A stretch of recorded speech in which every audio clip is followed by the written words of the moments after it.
Hi, welcome to Ask an Atheist, a live educational call-in show dedicated to atheism, skeptical inquiry, and the separation of church and state. We broadcast from SCANtv studios in Seattle. We're on Sundays at 3 p.m. and are archived online at SCANatheist.tv. My name is Sam Mulvey, and my co-pilot with me today is Sherry Shivelman. How you doing? Very good, Sam. It's a pleasure to be here today. Awesome. Things going on pretty well? Pretty good. Yeah, well, down in the South Sound, we've had the Jehovah's Witnesses in at the Dome, or as I like to call it, the Joe Hoedown, and it gave me a little bit of a reason why I do this show and why I'm here, and now I'm in a good mood and I'm ready to work. And we've got some announcements. First off, we have an internet presence. Well, we're building an internet presence, and we'd like to point that out. We've got our website at SCANatheist.tv. And there will be news, places where the show is uploaded. Anything we do on the internet is going to be on that website. Specifically, there's a form on the right-hand side where you can ask us questions, submit anything you like. And specifically, we're asking right now for any news stories. If you find a news story that's interesting, or if you just want to pass it along to us, go ahead and use that form, include a link, and we'll definitely give you credit on the air. Also, we're asking specifically for definitions of spiritualism and spirituality for our next show. Our next show is Spiritualism. It's a nonsense word. It's something we covered a little bit on the first episode, and we've gotten a lot of response on it. And so we're going to do a whole episode on it. So if you're a theist and you have a definition, or you're an atheist and you have an interesting definition, please send it along. We'd love to hear about it. We're also on Facebook. That's a big thing for us. We have a Facebook friends page. We like friends. We could use some friends, so be friends with us on Facebook. Just search for Ask an Atheist and you'll find us. A lot of you are probably already aware that we're on YouTube, so we're there. But also, if you like watching our episodes uncut outside of the little 10-minute YouTube sanctioned sizes, our full unaired episodes appear at askanatheist.blip.tv, and we encourage you to go there. Also, if you're a local group and you would like if you would like a presence on our show, also contact us and let us know. And in fact, we mentioned this at the last episode, and we like to give a shout out to the North Central Washington Freethinkers meetup group. Their website is meetup.com/NCW-freethinker. We got an email from them. We invite people who share our values, views, and agenda to join our group and come to our so far monthly gatherings and or check-in with postings on our message board. As you are aware and was alluded to here in last episode, the east side of the Cascades is a very different place, and we hope to be an oasis in this figurative and literal desert for non-believers. So where's that again? Where are they located? I looked up where their meetup was. I mean, their meetup's changed around because it's just on the other side of the mountain. It was from where I am, it was about a 2-hour and change drive, and I'm really happy to hear from you guys, and I'm actually going to try and make a meetup. I like to have reasons to do some traveling. Sounds like a good road trip. It does. Reminds me, I actually have a meetup site myself that not too many people know about. It's called the DART Meetup Group. It stands for Damn Atheist Road Trip. And, there's a road trip meetup group? Yes. I had no idea. We went last year for a road trip to Vegas to celebrate a friend's 50th birthday. Where did you? Oh, you went to. I was about to ask you where you went. You went to Vegas, and what happens in Vegas is recorded for future reference. Yes. And speaking of news, we have some interesting ones. I'm going to be pretty sports heavy today because, well, there's a certain thing that just ended, some sort of lawn care thing. I don't know. I lie. Otherwise known as soccer. Or football. I'm into it. So here's an interesting one. It comes from the Christian Science Monitor, just to notch up the irony a little bit.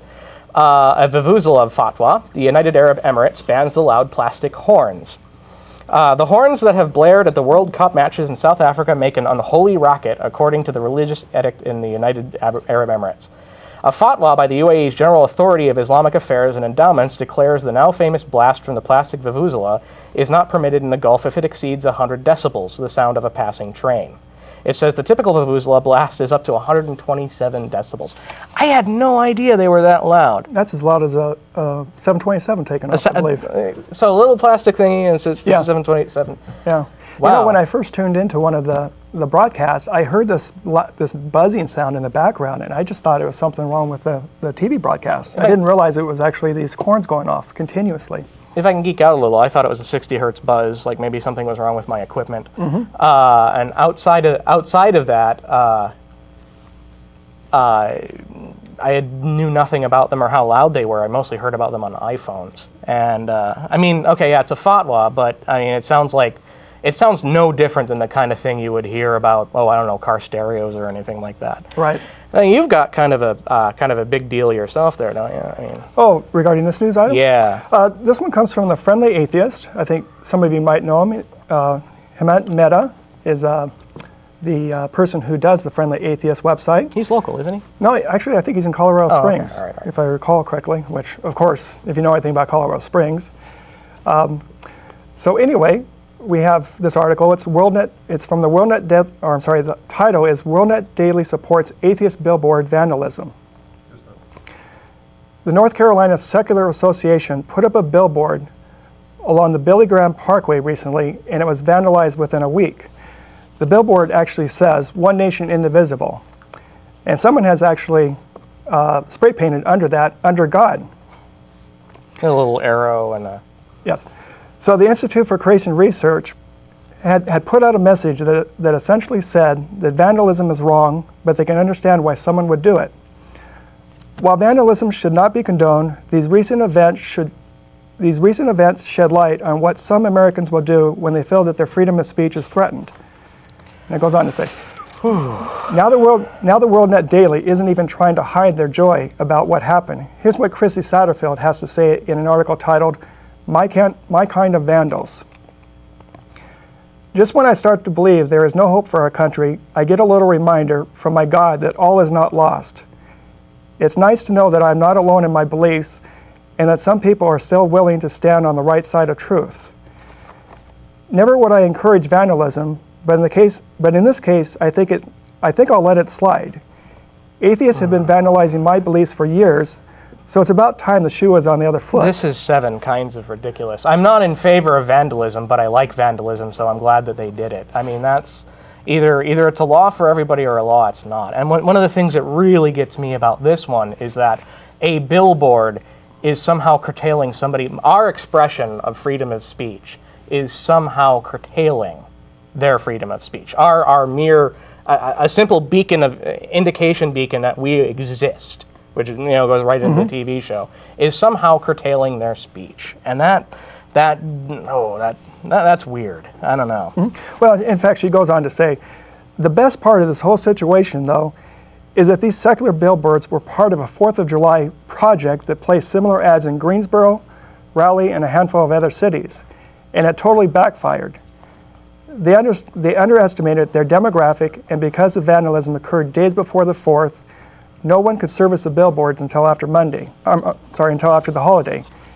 It's the small victories in life that make it all worthwhile.